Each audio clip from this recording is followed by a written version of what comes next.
میری قسمت جلانے کو خدا کا نام کافی ہے، ہزاروں غم مٹانے کو خدا کا نام کافی ہے، شامل اللہ۔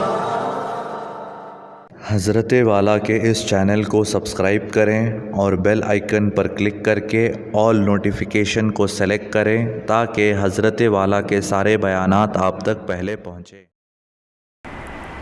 السلام علیکم ورحمۃ اللہ وبرکاتہ۔ بہت ساری مستورات بھی بیان سے فائدہ اٹھانا چاہتی ہیں، اور ہو سکتا ہے آپ میں سے بھی بہت سارے لوگ ہوں گے جن کی یہ خواہش ہے کہ یہاں جمعہ کے موقع پر جو بیانات ہوتے ہیں وہ بیانات اپنے گھر والوں کو سنائیں، اپنے بیوی بچوں کو، اولاد کو سنائیں۔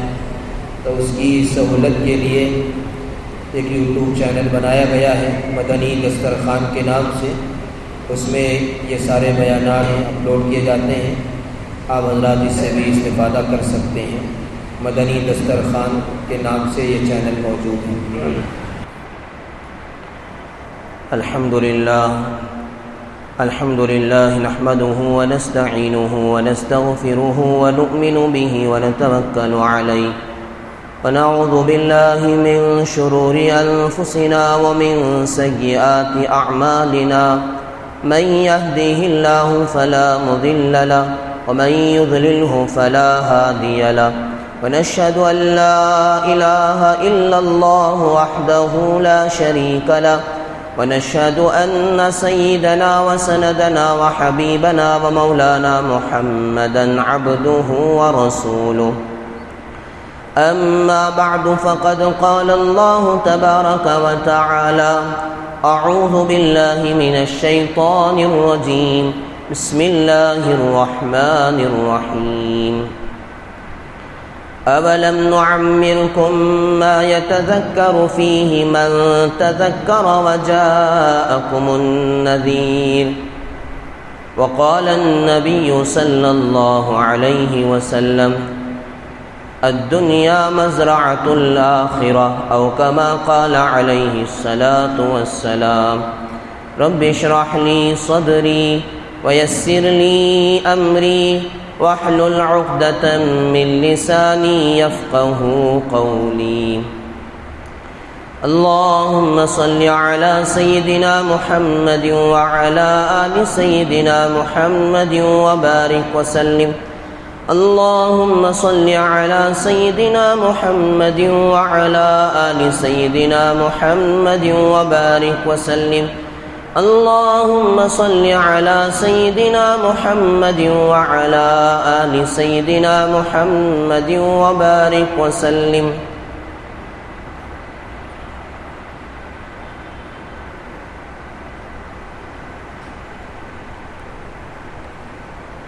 بزرگان محترم،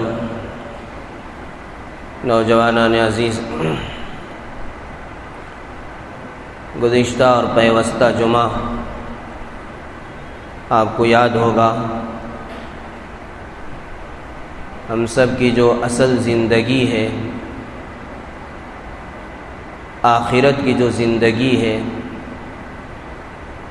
اس کی ہمیں کیسے تیاری کرنی ہے، اس سلسلے میں ہمیں کتنے فکر مند رہنا ہے، اور اب تک ہم نے کیا تیاری کر رکھی ہے، یہ باتیں عرض کی گئی تھیں۔ اسلام کی جو 3 بنیادی عقائد ہیں جن کا ماننا اور جن پر ایمان لانا ہر مسلمان کے لیے ضروری ہے، اس کے بغیر کوئی مسلمان نہیں ہو سکتا۔ ایک ہے عقیدہ توحید، یعنی اللہ کو ایک ماننا، اللہ ہی کو بندگی کے لائق سمجھنا، اور اسی کی بندگی کرنا، اسی کو ساری کائنات کا خالق اور مالک ماننا، وہی سب سے بڑی طاقت اور قدرت کا مالک ہے، جو چاہتا ہے وہ کرتا ہے، اس کے علاوہ کوئی شریک نہیں، کوئی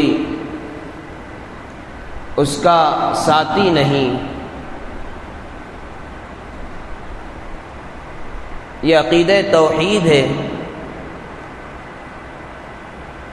دوسرا عقیدہ رسالت، یعنی اللہ تبارک و تعالی نے جو پیغمبر بھیجے، حضرت آدم علیہ السلام سے لے کر حضور اکرم صلی اللہ علیہ وسلم تک، وہ سب کے سب برحق ہیں، سچے ہیں، ان کے بتائے ہوئے طریقے پر چلنے میں کامیابی ہے اور ان کی خلاف ورزی کرنے میں ناکامی ہے۔ یہ عقیدہ رسالت ہے۔ حضور اکرم صلی اللہ علیہ وسلم ہم سب کے پیغمبر ہیں، ہم سب کے رسول ہیں اور آخری پیغمبر ہیں۔ آپ کے بعد کوئی نبی، کوئی رسول، کوئی پیغمبر نہیں ہو سکتا۔ تیسرا عقیدہ وہ ہے عقیدہ آخرت۔ عقیدہ آخرت کا مطلب کیا ہے؟ اس بات پر ایمان لانا ہے کہ یہ دنیا ایک نہ ایک دن ختم ہو جائے گی، ہم سب ختم ہو جائیں گے، اور پھر اس کے بعد دوبارہ ہم سب کو زندہ کیا جائے گا، حساب و کتاب ہوگا، جو کامیاب ہوگا اللہ اسے جنت میں بھیجیں گے اور جو ناکام ہوگا اللہ اسے جہنم میں ڈالیں گے۔ یہ عقیدہ آخرت ہے۔ یہ بنیادی تین عقائد ہیں۔ ان تینوں باتوں پر اگر کوئی ایمان لاتا ہے تو وہ مومن کہلاتا ہے، مسلمان اس کو کہا جاتا ہے۔ اگر ان میں سے کسی ایک بات کا بھی انکار کر دے، اللہ اس کے رسول کو تو مان لے لیکن آخرت کا انکار کر دے تو وہ مسلمان نہیں ہو سکتا۔ قرآن مجید میں اللہ تعالیٰ نے سورہ جاثیہ میں ارشاد فرمایا ہے، قُلِ اللَّهُ يُحْيِيكُمْ ثُمَّ يُمِيتُكُمْ ثُمَّ يَجْمَعُكُمْ إِلَى يَوْمِ الْقِيَامَةِ لَا رَيْبَ فِيهِ وَلَكِنَّ أَكْثَرَ النَّاسِ لَا يَعْلَمُونَ۔ آپ کہہ دیجئے کہ اللہ ہی نے جو ہم سب کو، تم سب کو زندہ کرتا ہے، زندگی دیتا ہے، پھر تم سب کو موت دے گا، پھر ایک دن تم سب کو جمع کرے گا قیامت کے دن، لا ریب فی، جس کے بارے میں کوئی شک و شبہ نہیں ہے، ولیکن اکثر الناس لا یعلمون، لیکن اکثر لوگ جانتے نہیں ہیں۔ یہ عقیدہ آخرت انسان کو نیکی پر اور تقوی والی زندگی پر ابھارتا ہے۔ اگر انسان کے اندر عقیدہ آخرت نہ ہو، وہ آخرت کو نہ مانتا ہو یا اسے یقین نہ ہو، تو پھر وہ دنیا میں اپنی منمانی زندگی گزارے گا۔ ہاں کبھی گناہ سے بچ رہا ہے اس وجہ سے کہ لوگ مجھے دیکھ رہے ہیں، کیا کہیں گے،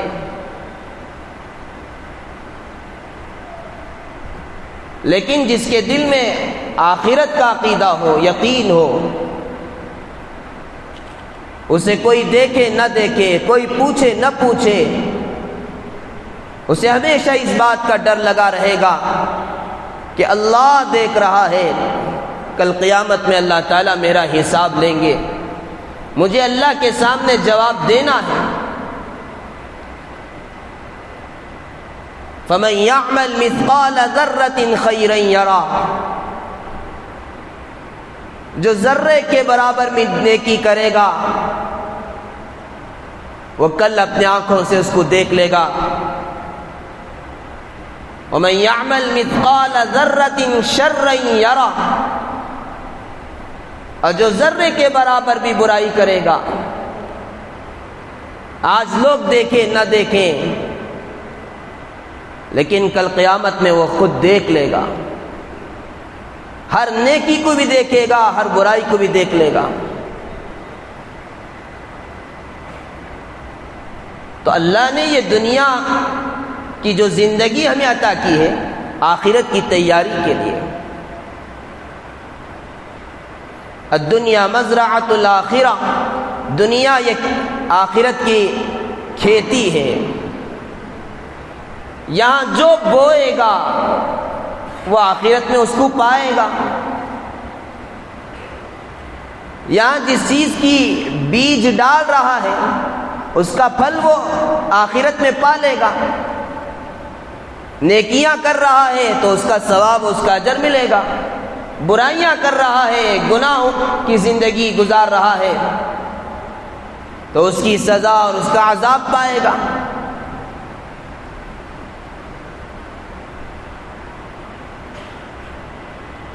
اللہ نے یہ دنیا کی جو زندگی اور یہ جو مہلت عطا کی ہے، اگر ہم نے اس کو صحیح استعمال نہیں کیا، غفلت میں اور لاپرواہی میں ہم نے اگر یہ زندگی گزار دی تو پھر حسرت کے علاوہ کچھ ہاتھ نہیں آئے گا، پھر افسوس ہی افسوس ہوگا۔ قرآن مجید کے اندر اللہ تعالیٰ نے سورہ فاطر میں فرمایا، جب عذاب کو دیکھ لیں گے تو اس وقت کہیں گے ربنا اخرجنا نعمل صالحا غیر الذی کننا نعمل، اے ہمارے پروردگار ہمیں دوبارہ دنیا میں بھیج دیجیے، ہم وہ نیک اعمال کر لیں جو ہم نے نہیں کیے ہیں، ہمیں ایک موقع اور دے دیجیے، ایک چانس دے دیجیے۔ تو اس وقت اللہ تبارک و تعالیٰ کیا جواب دیں گے؟ قرآن مجید میں اللہ نے اس کو بیان فرمایا ہے، اولم نعمرکم ما یتذکر فیہ من تذکر، اب تم مہلت مانگ رہے ہو، اب تم دوبارہ زندگی مانگ رہے ہو، کیا ہم نے تمہیں ایک زندگی نہیں دی تھی؟ کیا ہم نے تمہیں ایک لمبی عمر نہیں دی تھی؟ جس عمر میں انسان نصیحت حاصل کرنا چاہتا تو نصیحت حاصل کر سکتا تھا، ہم نے تمہیں جوانی دی، ادھیڑ عمر دی، بڑھاپا دیا، صحت دی، تندرستی دی، مال دیا، سب کچھ دیا تھا۔ وجاءکم النذیر، اور ایسا بھی نہیں ہے کہ صرف ہم نے یہ ساری چیزیں دے کر بھیج دیا اور کچھ تمہاری رہنمائی نہیں کی، تمہیں خبردار نہیں کیا، تمہارے پاس نذیر آئے، ڈرانے والے آئے، خبردار کرنے والے آئے، بتانے والے آئے، اللہ نے بھیجا پیغمبروں کو۔ وجاءکم النذیر، تمہارے پاس نذیر آئے، نذیر سے کیا مراد ہے؟ حضرات مفسرین نے لکھا ہے کہ ایک تو حضور اکرم صلی اللہ علیہ وسلم کی خود ذات ہے، آپ نے آ کر سب کچھ بتایا کہ نیک اعمال کرنے پر کیا ملے گا، برے اعمال کرنے پر کیا ملے گا، جنت کی نعمتیں کیسی ہیں اور جہنم کا عذاب کتنا خطرناک ہے۔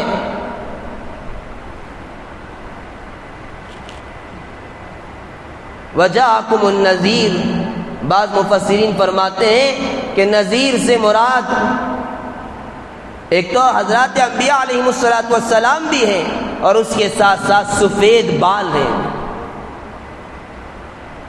یہ جو ہمارے سفید بال آ جاتے ہیں داڑھی میں، سر کے بالوں میں، یہ خبردار کرنے والے ہیں کہ دیکھو اب تمہاری زندگی ختم ہونے والی ہے،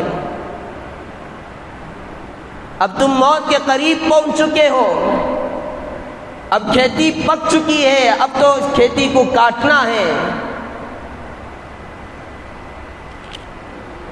یہ سفید بال آ کر خبردار کرتے ہیں۔ اور بعض مفسرین نے لکھا ہے کہ پوتے کا آ جانا یہ دادا کے لیے خبردار کرنا ہے، اب پوتا آ گیا نواسا آ گیا۔ حضرت مولانا مفتی شفیع صاحب رحمۃ اللہ علیہ فرمایا کرتے تھے کہ پوتا آنے کے بعد وہ گویا زبان حال سے یوں کہتا ہے کہ دادا جان اب میں آ چکا ہوں، اب ذرا جگہ خالی کیجیے، اب یہاں سے جانے کا انتظام کیجیے، اب ہمارے رہنے کا وقت ہے، تمہاری جو زندگی تھی وہ ختم ہو گئی۔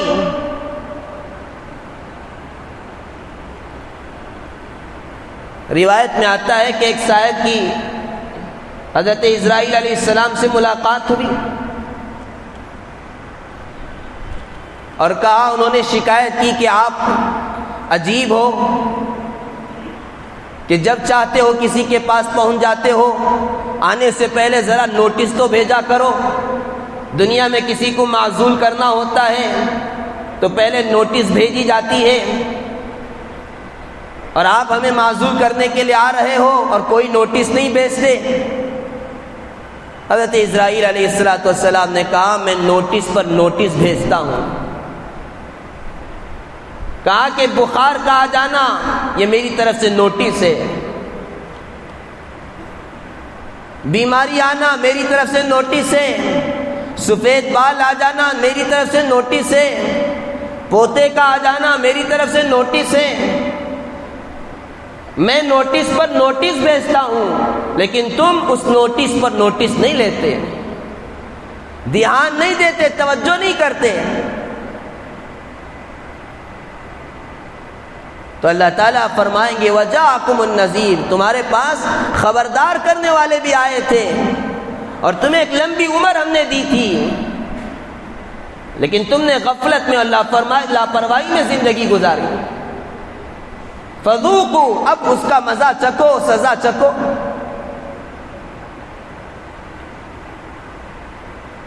تو میرے بھائیوں، میرے بزرگوں، یہ مختصر زندگی جو اللہ نے ہمیں دی ہے آخرت کی تیاری کے لیے، اگر ہم لاپرواہی کے ساتھ زندگی گزاریں گے، غفلت میں زندگی گزاریں گے اور شیطان اور نفس کے دھوکے میں زندگی گزاریں گے کہ میں ابھی جوان ہوں، ابھی میری ادھیڑ عمر ہے، ابھی میں 50 سال کا ہوں، ابھی میں 60 سال کا ہوں، جیسے ہم نے گزشتہ جمعہ عرض کیا تھا کہ بیٹھ کر سوچیں کہ آپ اور کتنے سال زندہ رہنے والے ہیں، کسی کو کچھ پتہ نہیں ہے۔ کیا تیاری ہم نے آخرت کی ہے؟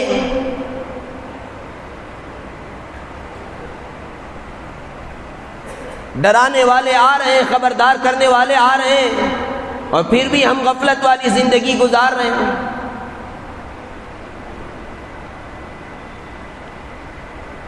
اس لیے جب اللہ تعالیٰ نے ہمیں صحت دی ہے، عمر دی ہے، زندگی دی ہے، اور اس کے ساتھ ساتھ اللہ نے مال دیا ہے، اب ہمیں چاہیے کہ ہم زندگی کا صحیح استعمال کریں، صحت کا صحیح استعمال کریں، جوانی کا صحیح استعمال کریں، مال کا صحیح استعمال کریں، صحیح جگہ پر مال لگائیں اور اپنی آخرت کے لیے تیاری کریں۔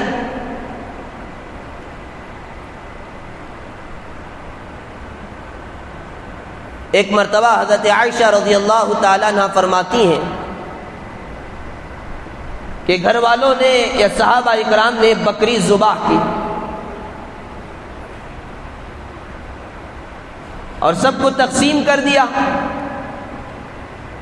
حضور اکرم صلی اللہ علیہ وسلم جب تشریف لائے، پوچھا کتنا باقی ہے؟ تو عرض کیا گیا کہ صرف ایک شانہ باقی ہے، سب کچھ تقسیم کر دیا گیا، سارا گوشت۔ تو حضور اکرم صلی اللہ علیہ وسلم نے فرمایا کہ نہیں، صرف ایک شانہ باقی نہیں ہے، جتنا تم نے تقسیم کیا ہے وہ سب باقی ہے اس شانے کے علاوہ۔ یعنی تم نے جو کچھ تقسیم کر دیا وہ تمہارے ذخیرے آخرت میں چلا گیا، وہ اللہ کے پاس چلا گیا، اللہ کے بینک میں جمع ہو گیا۔ قرآن مجید میں اللہ نے فرمایا ما عندکم ینفد وما عند اللہ باق، جو کچھ تمہارے پاس ہے وہ ختم ہونے والی چیز ہے، فنا ہونے والی چیز ہے، وما عند اللہ باق، اور جو اللہ کے پاس ہے وہ باقی رہنے والی ہے۔ تو سارا گوشت جو تم نے تقسیم کر دیا ہے وہ باقی ہے، اس شانے کے علاوہ یہ جو شانہ تم جس کو کہہ رہے ہو باقی ہے، یہ باقی نہیں ہے، سارا گوشت باقی ہے، سب کچھ آخرت کے ذخیرے میں تمہارا چلا گیا ہے۔ حضور اکرم صلی اللہ علیہ وسلم نے ارشاد فرمایا کہ تم میں سے کون ایسا ہے جس کو اپنے وارث کا مال اپنے مال سے زیادہ محبوب ہو، اپنے وارث کا مال اپنے مال سے زیادہ محبوب ہو۔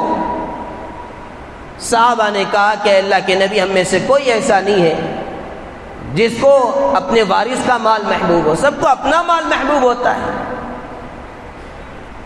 تو حضور اکرم صلی اللہ علیہ وسلم نے ارشاد فرمایا تمہارا مال وہ ہے جو تم نے کھا کر ختم کر دیا، یا پہن کر پرانا کر دیا، یا اللہ کے راستے میں صدقہ کر کے آگے بھیج دیا۔ یہ تین مال تمہارا ہے جس کو تم نے کھا کر ختم کر دیا، پہن کر پرانا کر دیا، اور ذخیرے آخرت کے لیے آگے بھیج دیا، صدقہ کر دیا، یہ تمہارا مال ہے۔ باقی جو کچھ تم چھوڑ کر جا رہے ہو وہ سب تمہارے وارث کا مال ہے۔ ایک حدیث میں اللہ کے نبی صلی اللہ علیہ وسلم نے ارشاد فرمایا بندہ کہتا ہے میرا مال میرا مال میرا مال، حضور صلی اللہ علیہ وسلم نے فرمایا کہ بندے کا اصل مال وہ ہے جو اس نے کھا کر ختم کر دیا، پہن کر پرانا کر دیا، یا آگے ذخیرے آخرت کر دیا، صدقہ کر کے آگے بھیج دیا، وہ اس کا مال ہے۔ اور جو کچھ وہ چھوڑ کر جا رہا ہے وہ سب اس کے وارث کا مال ہے، اب اس کا مال نہیں رہا، لیکن کہتا ہے میرا مال میرا مال، یہ میرا گھر ہے، یہ میری گاڑی ہے، میری کار ہے، یہ میرا بنگلہ، میری جائیداد، میری دکانیں۔ یاد رکھیں یہ سب ہمارا نہیں ہے، اگر ہم نے اس کو صحیح جگہ خرچ کیا تب جا کر ہمارا مال ہوگا۔ جن چیزوں کو دیکھا کر ہم فخر کرتے ہیں، دیکھو یہ میرا گھر ہے، اپنا گھر ہے، ذاتی گھر ہے، یہ میری سائیڈ ہے، یہ میری جائیداد ہے، میری 3 دکانیں، میرے 4 گھر ہیں، اتنی گاڑیاں ہیں، میرا ہے میرا ہے۔ حضور صلی اللہ علیہ وسلم فرما رہے تیرا نہیں ہے، تیرا تو صرف وہ ہے جو تو اللہ کے راستے میں خرچ کر دے گا، صدقہ کر دے گا، یا اس میں سے خرچ کر کے کھا کر یا پہن کر پرانا کر دے گا، باقی سب تیرے وارثین کا مال ہے، جس مال پر انسان فخر کر رہا ہے۔ میرے بھائیوں میرے بزرگوں، 2 جمعہ سے ہم یہی بات عرض کرتے آ رہے ہیں، اللہ کرے کہ میرے دل میں بھی اتر جائے، آپ کے دل میں بھی اتر جائے، کہ جہاں ہمیں نیک اعمال کرنا ہے جسمانی اعتبار سے، اس کے ساتھ ساتھ اللہ نے جو مال عطا کیا ہے، اللہ نے جو جائیداد دی ہے، اس کا بھی صحیح جگہ خرچ کرنا ضروری ہے، اس کو بھی اپنے آخرت کے لیے ذخیرہ بنا لے۔ بہت سارے لوگوں کی تمنا ہوتی ہے کہ کریں گے کریں گے، شیطان دھوکہ دیتا رہتا ہے کہ ابھی نہیں بعد میں کریں گے، اتنے سال کے بعد کریں گے، جب بستر پر پڑ جائیں گے اس وقت کریں گے۔ حضور اکرم صلی اللہ علیہ وسلم نے ارشاد فرمایا جب آپ سے پوچھا گیا کہ ای الصدقۃ اعظم اجرا، ثواب کے اعتبار سے کون سا صدقہ بڑھا ہوا ہے،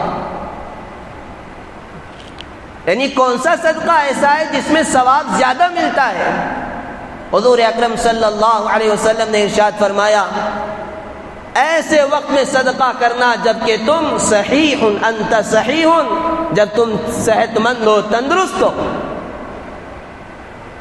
ایسا نہیں کہ بستر پر پڑ گیا، اب ہاسپٹل میں چلا گیا، اب امید باقی نہیں ہے، تب جو ہے فلاں جائیداد فلاں کے نام کر دو. اس وقت لائر کو بلا لیتے ہیں ہاسپٹل میں، یہ ان کے نام لکھ دو، یہ ان کے نام لکھ دو، یہ مسجد کے لیے، یہ مدرسے کے لیے، یہ فلاں کے لیے. مرض الوفات میں تو یہ وصیت قبول بھی نہیں کی جائے گی. جب صحت مند ہے، تندرست ہے، اس وقت صدقہ کرنا اللہ کو پسند ہے.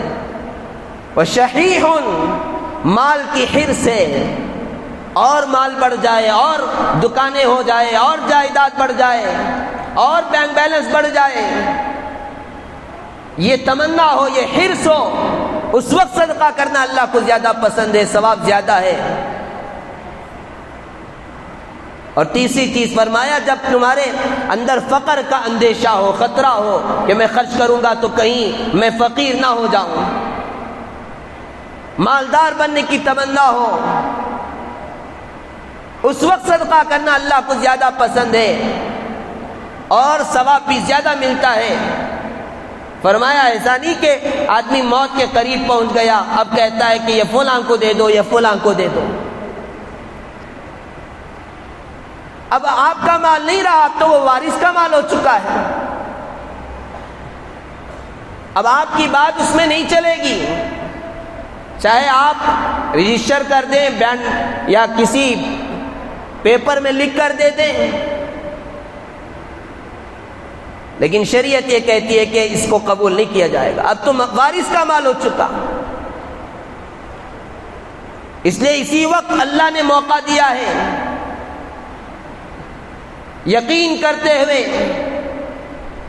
جیسے حضرات صحابہ اکرام نے حضور اکرم صلی اللہ علیہ وسلم کی بات کو سن کر یقین کرتے ہوئے اللہ کے راستے میں لگایا، خرچ کیا، صدقہ کیا. جب صحت مند تھے، تندرست تھے، مال بڑھانے کی تمنا تھی، اس وقت خرچ کیا. حضرت سال تستری رحمت اللہ علیہ ایک بڑے بزرگ گزرے ہیں، وہ خوب اللہ کے راستے میں خرچ کیا کرتے تھے. والدہ نے اور بھائیوں نے حضرت عبداللہ ابن مبارک رحمت اللہ علیہ سے جا کر شکایت کی کہ ہمیں ڈر لگتا ہے کہ کہیں سال تستری پورا خرچ نہ کر دیں اور فقیر نہ ہو جائیں، آپ ذرا ان سے درخواست کیجئے، ان کو سمجھائیے. حضرت عبداللہ ابن مبارک رحمت اللہ علیہ نے ان کو بلایا اور سمجھانے کی کوشش کی، پوچھا تو حضرت سال تستری رحمت اللہ علیہ نے عجیب و غریب سوال کیا. یہ سوال مجھ سے اور آپ سب سے ہے، ہم سب اپنی ذات سے بھی یہ سوال کریں. فرمایا کہ مدینہ منورہ میں اگر کوئی رہنے والا آدمی ملک فارس کے ایک شہر میں منتقل ہونا چاہتا ہے، وہاں چلا جانا چاہتا ہے، تو کیا وہ مدینہ منورہ میں کوئی چیز چھوڑ کر جائے گا یا سب کچھ لے کر چلا جائے گا؟ حضرت عبداللہ ابن مبارک رحمت اللہ علیہ نے کہا کہ سب کچھ لے کر جائے گا، اب اسے ہمیشہ کے لیے منتقل ہونا ہے، ہمیشہ کے لیے وہاں چلا جانا ہے، تو سب کچھ یہاں جو کچھ جائیداد ہے بیچ کر اور جو کچھ مال ہے اس سب کو سمیٹ کر لے کر جائے گا. فرمایا بس یہی بات ہے. کیا مطلب؟ ہم سب دنیا کی زندگی سے نکل کر اب آخرت کی زندگی میں جانے والے ہیں، جہاں ہمیشہ ہمیشہ رہنا ہے، تو یہاں چھوڑ کر جانا بے وقوفی ہے. عقل مند وہی ہے جو بنگلور سے اگر کہیں منتقل ہو رہا ہے تو سب کچھ بیچ کر جائے گا، سب کچھ جو کچھ گھر میں سب لے کر جائے گا. ایسا نہیں کہ یہاں جائیداد وغیرہ چھوڑ کر وہاں چلا جائے گا. تو میرے بھائیوں، میرے بزرگوں، ہم سب کو بھی اس دنیا کو چھوڑ کر آخرت میں جانا ہے. کوئی مانے نہ مانے تب بھی جانا ہے، سب کو موت آنے والی ہے. اب ہم سب دیکھ لیں کہ کیا کیا ہم نے آگے کے لیے بھیج دیا ہے، کتنا باقی ہے، کیسے اس کو آگے بھیجیں. اور منتقل ہونے کا وقت طے نہیں ہے. جب وقت آ جائے گا اس وقت جبری طور پر منتقل کر دیا جائے گا. موت جب آئے گی زبردستی موت آ جائے گی. ایسا نہیں کہ اس وقت تم کہو کہ حضرت اسرائیل ذرا موقع دے دو کہ کچھ پیسے باقی ہیں اس کو اللہ کے راستے میں صدقہ کر دوں, وہ فلاں جائیداد ہے اس کو صدقہ کر دوں. موقع نہیں ملے گا.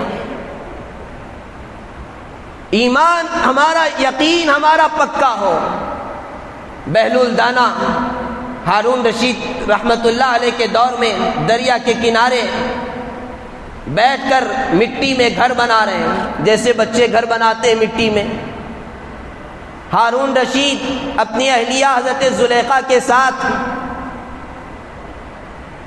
وہاں دریا کے کنارے شام کے وقت میں چہل قدمی کے لیے پہنچے. جب چہل قدمی کر رہے تھے دیکھا بہلول بیٹھے ہوئے ہیں. سلام کیا, پوچھا کیا کر رہے ہو؟ کہا کہ گھر بنا رہا ہوں. کیا کرو گے گھر کا؟ کہا کہ جو اس کو خریدے گا میں اس کے لیے دعا کر دوں گا, اللہ اسے جنت میں محل عطا کریں گے. اچھا, پوچھا کتنے میں دو گے؟ کہا کہ 1 دینار. ہارون رشید نے سوچا کہ تو تھوڑے دیوانے ہیں, مجذوب قسم کے ہیں. آگے نکل گئے. پیچھے آپ کی جو اہلیہ محترمہ تھی وہ آ رہی تھی چہل قدمی کرتے ہوئے. انہوں نے بھی یہی سوال کیا, وہی جواب ملا. انہوں نے کہا ٹھیک ہے 1 دینار لو, میرے لیے دعا کر دو. انہوں نے دعا کر دی. اب جب رات میں جا کر سوئے ہیں ہارون رشید تو خواب میں انہوں نے جنت کو دیکھا, جنت کے پھل, جنت کے محلات اور وہاں کی جو نعمتیں ہیں ان نعمتوں کو دیکھا. دیکھتے دیکھتے دیکھا کہ ایک محل ہے سرخ یاقوت کا, بڑا بہترین محل, اور اس پر ان کی اہلیہ کا نام, ان کی بیوی کا نام لکھا ہوا ہے. سوچا کہ چلو ذرا محل کے اندر جائیں گے, بیوی کا ہی تو ہے, جو کچھ جورو کا ہوتا ہے وہ ہمارا ہی ہوتا ہے. یہ سوچ کر اندر گئے. اندر جانے کی کوشش کی تو وہاں فرشتے جو کھڑے ہوئے تھے انہوں نے کہا کہ نہیں, تمہیں جانے کی اجازت نہیں, یہ کسی اور کا ہے. کہا کہ یہ میری بیوی کا ہے. یہاں کا قانون الگ ہے, دنیا کا قانون الگ تھا. یہاں کا قانون یہ ہے کہ جس کا نام ہے وہی جائے گا.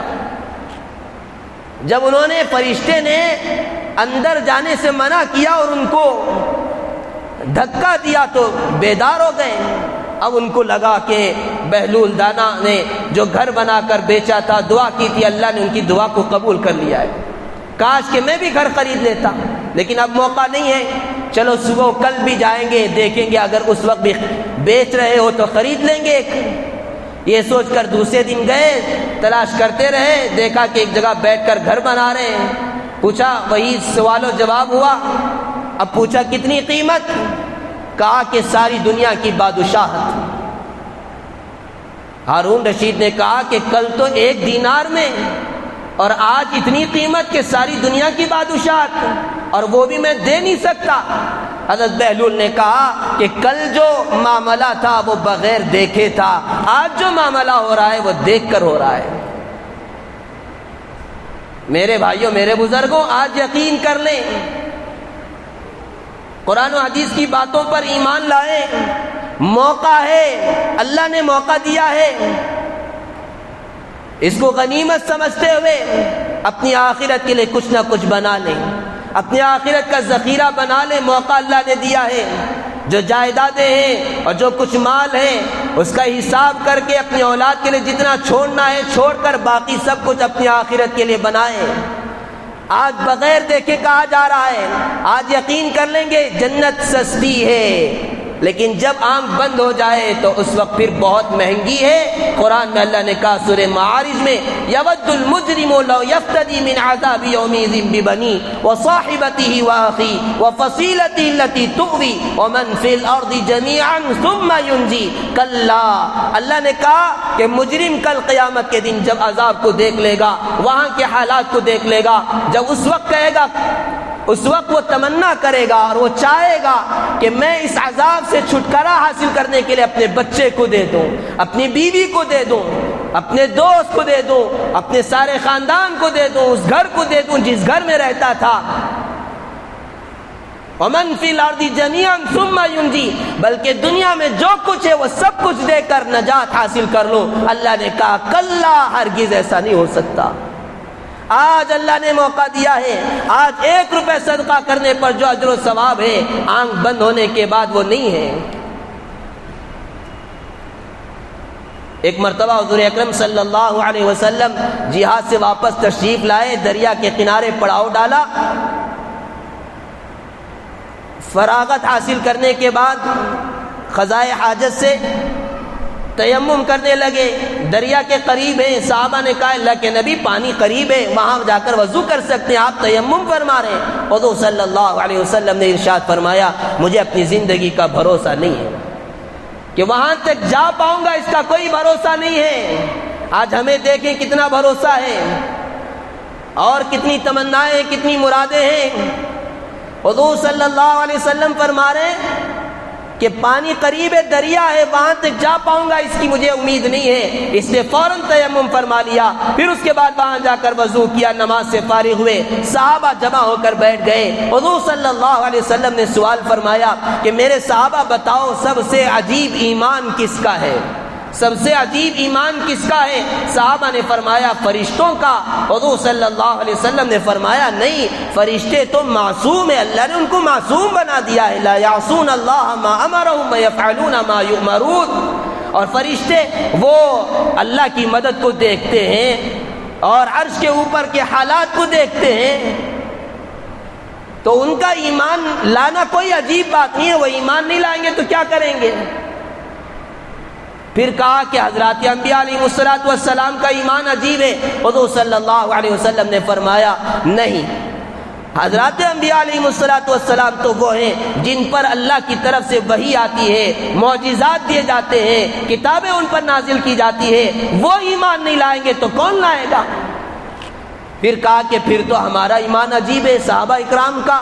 حضور صلی اللہ علیہ وسلم نے فرمایا نہیں، تم نے میرا دیدار کیا ہے اور قرآن کو اترتے ہوئے تم نے دیکھا ہے، اللہ کی مدد کو اترتے ہوئے دیکھا ہے، فرشتوں کو اترتے ہوئے تم نے دیکھا ہے، تمہارا ایمان بھی عجیب نہیں ہے۔ پھر صحابہ نے کہا اللہ کے رسول ہم نہیں جانتے، آپ اللہ ہی بہتر جانتے ہیں۔ اس وقت حضور صلی اللہ علیہ وسلم نے جو بات ارشاد فرمائی، اللہ کرے کہ ہم سب کو سمجھ میں آ جائے۔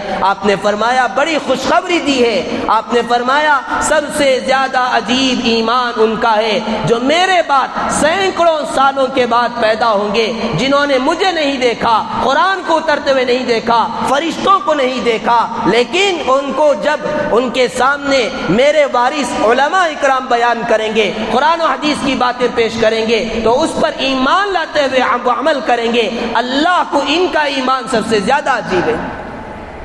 میرے بھائیوں، میرے بزرگوں، اگر ہم صحیح معنی میں اللہ پر یقین رکھتے ہیں، نبی اکرم صلی اللہ علیہ وسلم پر ایمان ہے، تو سب سے عجیب ایمان ہمارا ہے۔ اس لیے ہم سب کو بھی چاہیے کہ بغیر دیکھے جو کچھ کہا جا رہا ہے، ایمان بالغیب اصل مقصد ہے، غیب پر ایمان لانا، آج یقین ہو یا نہ ہو، لیکن اللہ کے راستے میں اپنی جائیدادوں کو اور اپنے مالوں کو صحیح جگہ لگائیں، اللہ اس کا بدلہ جو دیں گے وہ آنکھ بند ہونے کے بعد آپ سب دیکھیں گے۔ اللہ ہم سب کو اس پر عمل کرنے کی توفیق عطا فرمائے۔ اللہ تعالیٰ آخرت کی صحیح معنی میں تیاری کر لینے کی توفیق عطا فرمائے۔ دھوکے والی زندگی سے اللہ ہم سب کی حفاظت فرمائے۔ ایک اعلان آپ کے سامنے اس وقت یہ کرنا ہے کہ الحمدللہ جمعیت العلماء ہند، جو آپ سب واقف ہیں کہ کتنی بڑی تنظیم ہے، بلکہ سب سے اس ملک کے اندر سب سے پرانی تنظیم اور سب سے بڑی تنظیم ہے۔ جمعیت العلماء کی طرف سے مختلف کوششیں ہوتی ہیں، اس ملک کے اندر سماجی خدمات ہوتی ہیں اور ملک کی تعمیر اور ترقی کے لیے بہت سارے کام کیے جاتے ہیں۔ ان میں سے ایک کام جو ہے اس وقت جو کیا جا رہا ہے، بلکہ بہت پرانا کام ہے، لیکن ہمارے شہر کے اندر ابھی چند دن پہلے میٹنگ ہوئی اور اس کے بعد یہ طے کیا گیا، وہ یہ ہے کہ جمعیت یوتھ کلب بنایا گیا ہے، پہلے سے موجود ہے، اور اسی میں جو ہے بھارت اسکاٹ اینڈ گائیڈ یہ ایک شعبہ ہے جس کے ذریعے سے نوجوانوں کو، خاص کر جن کی عمر 18 سال ہو، 18 سال سے زیادہ ہو، ان نوجوانوں کے لیے ایک گائیڈنگ کی جاتی ہے اور ایک تربیت اور ایک ٹریننگ ان کو دی جاتی ہے، اور یہ حکومت سے منظور شدہ ہے ہمارے اس ملک کے اندر، بلکہ بہت سارے ممالک کے اندر یہ موجود ہے، کروڑوں کی تعداد میں اس کے ممبر ہیں۔ بھارت اسکاؤٹ اینڈ گائیڈ، اس کا کب شروع ہوا وقت نہیں ہے ورنہ بتاتا، لیکن اتنی بات ہے کہ اس کا مقصد کیا ہے وہ سمجھ لیں۔ اس کا مقصد 3 ہے۔ ایک مقصد تو یہ ہے کہ بندہ اپنے خالق کو پہچانے، اللہ کو پہچانے، اور اس کے ساتھ ساتھ دوسرا مقصد یہ ہے کہ مخلوق کی خدمت کرے، اور اس میں کوئی مذہب اور ملت نہیں دیکھا جاتا، بلا لحاظ مذہب و ملت خدمت کرنا ہے، مخلوق کو نفع پہنچانا ہے۔ اور تیسرا مقصد یہ ہے کہ اپنے آپ کی حفاظت کرنا، مخلوق کی مدد کرنا، مظلوموں کی مدد کرنا، اور اپنے آپ کو بھی اگر حالات آ جائیں تو کیسے اپنے آپ کو بچانا ہے۔ اس کی ایک ٹریننگ دی جاتی ہے، یہ 7 روزہ ٹریننگ ہوتی ہے، 7 دن اس کی ٹریننگ کی جاتی ہے۔ اس کے جو ماہرین ہیں وہ پہنچ کر ان نوجوانوں کو سکھاتے ہیں۔ اس میں بہت ساری چیزیں سکھائی جاتی ہیں، ذہنی اعتبار سے بھی ان کی تربیت کی جاتی ہے، جس کی وجہ سے انشاءاللہ تعالی وہ غلط کاموں میں نہیں پڑیں گے۔ جسمانی اعتبار سے بھی ان کی تربیت کی جاتی ہے، ان کو اتنی ٹریننگ دی جاتی ہے کہ بغیر کسی آلے کے اگر کوئی حالات آ جائیں تو وہ کیسے وہاں پہنچ کر ان کی حفاظت کریں، ان کو بچائیں۔ مثال کے طور پر ایک بلڈنگ میں آگ لگ گئی ہے، اب آپ سیڑھیوں کے ذریعے سے نہیں جا سکتے، تو کیسے آپ اوپر پہنچیں اور وہاں سے لوگوں کو نکالیں، اس کی ٹریننگ۔ سیلاب آ گیا، کیسے وہاں سے لوگوں کو بچائیں۔ مختلف جو حالات آ جاتے ہیں ان حالات میں کیسے مدد کریں، اس کی ٹریننگ دی جاتی ہے اور اس کی سرٹیفکیٹ دی جاتی ہے۔ اس کے بہت سارے فوائد ہیں۔ اگر کوئی پڑھا لکھا آدمی ہے اور گورنمنٹ جاب تلاش کر رہا ہے، اگر اس کی سرٹیفکیٹ اس کے پاس موجود ہے تو اس کو ترجیح دی جاتی ہے، پہلے اسے نمبر دیا جاتا ہے، اسے موقع دیا جاتا ہے۔ یہ بہت سارے فوائد ہیں۔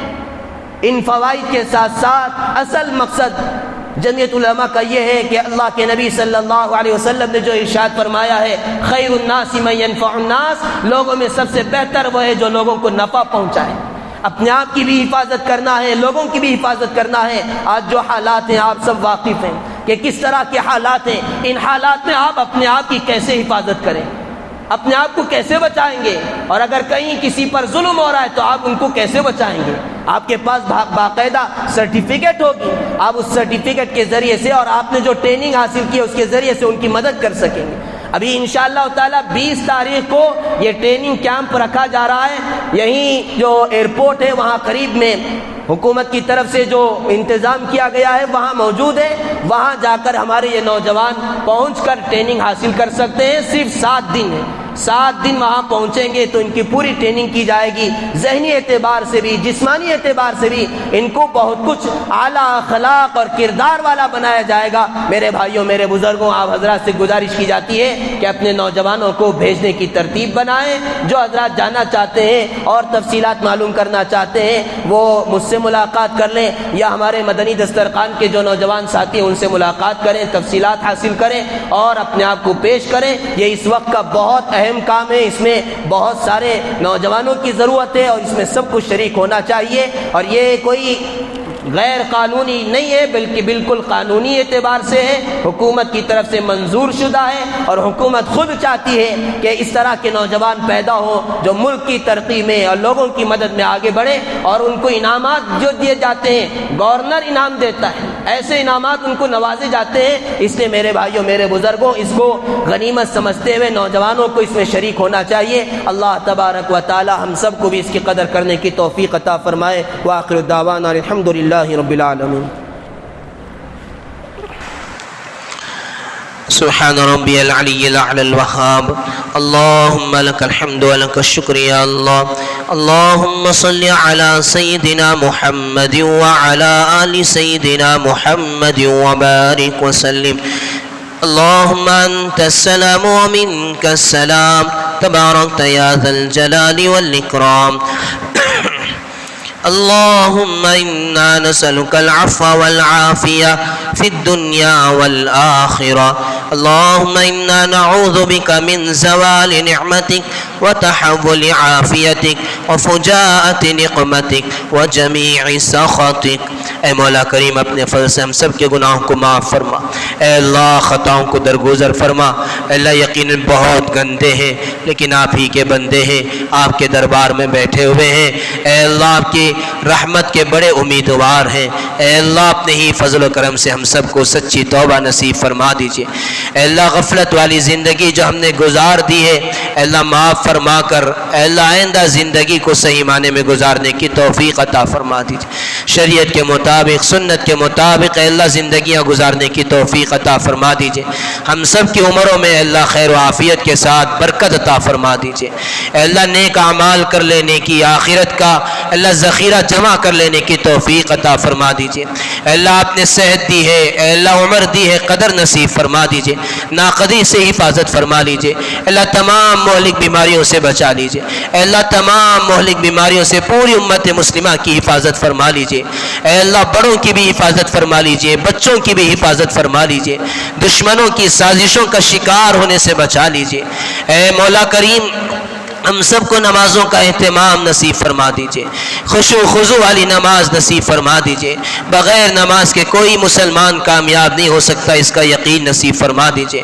اے اللہ اپنے ہی فضل و کرم سے ہم سب کو بھی نیک صالح اولاد نصیب فرما دیجئے، اے اللہ اولاد کو اے اللہ آنکھوں کی ٹھنڈک بنا دیجئے، اے اللہ نجات کا ذریعہ بنا دیجئے، اے اللہ ہمیں اپنے والدین کی آنکھوں کا ٹھنڈک بنا دیجئے، اے اللہ جن جن کے والدین دنیا سے رخصت ہو چکے ہیں اے اللہ اپنے ہی فضل و کرم سے ان سب کے قبروں کو جنت کا باغ بنا دیجئے، بال بال مغفرت فرما دیجئے، کروٹ کروٹ جنت نصیب فرما دیجئے، جنت کی ہواؤں کو چلا دیجئے، اے اللہ جنت کا بسترہ وہاں بچھا دیجئے، اے اللہ مرتے دم تک ان کے لیے مغفرت کی دعائیں اور ایصال ثواب کرتے رہنے کی توفیق عطا فرما دیجئے، اے مولا کریم جتنے بیمار ہیں اپنے ہی فضل و کرم سے اللہ سب کو صحت عطا فرما دیجئے، دوائیوں کے محتاج بن جانے سے بچا لیجئے، ڈاکٹروں کا کھلونا بننے سے بچا لیجئے، ہاسپٹلوں کے چکر کاٹنے سے بچا لیجئے، اے اللہ عافیت والی قناعت والی زندگی نصیب فرما دیجئے، اے اللہ جتنے بے روزگار ہیں سب کو حلال روزی نصیب فرما دیجئے،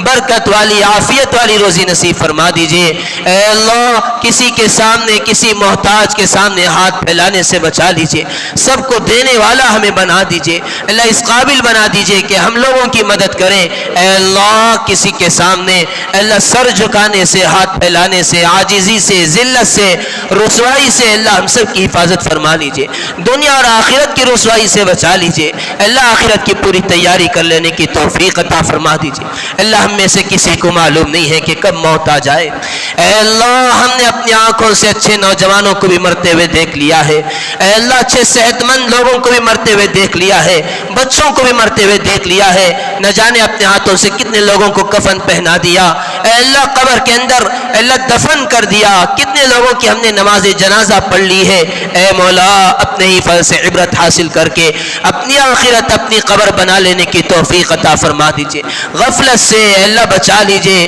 شیطانی نفسانی دھوکوں سے بچا لیجئے، اے اللہ دھوکے سے بچا لیجئے، اے اللہ کچھ ایسا کر کے چلا جانے کی توفیق دے دیجئے کہ ہمارے مرنے کے بعد بھی قیامت تک ہمیں اس کا ثواب ملتا رہے، اے اللہ صدقہ جاریہ کی توفیق عطا فرما دیجئے، اے اللہ صدقہ جاریہ کی توفیق عطا فرما دیجئے، اے اللہ صدقہ جاریہ کی توفیق عطا فرما دیجئے، اس پورے مجمع کو قبول فرما لیجئے، اے اللہ ہم نے 2-3 جمعہ سے اسی پر بات عرض کی ہے، لوگوں کے دلوں میں اللہ بات کو اتار دیجئے، ہم سب کو اس پر عمل کرنے کی توفیق عطا فرما دیجئے، اب اے اللہ غفلت کی زندگی گزارنے سے بچا لیجئے، اے اللہ جو بے روزگار ہیں پریشان ہیں مصیبت زدہ ہیں اللہ سب کی پریشانیوں کو مصیبتوں کو دور فرما دیجئے، بے نکاح لڑکیاں لڑکوں کے لیے نیک صالح جوڑے کا انتظام فرما دیجئے، بے اولادوں کے لیے نیک صالح اولاد نصیب فرما دیجئے، ہماری اولاد کو اللہ آنکھوں کی ٹھنڈک بنا دیجئے،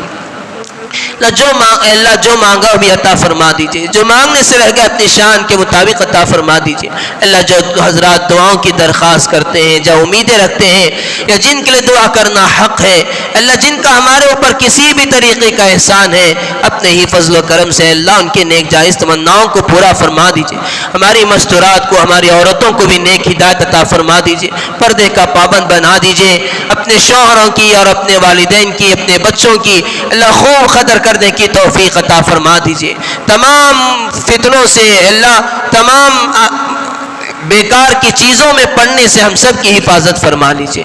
اے اللہ اس دعا کو حضور اکرم حضرت محمد صلی اللہ علیہ وسلم کے صدقے میں قبول فرما لیجئے۔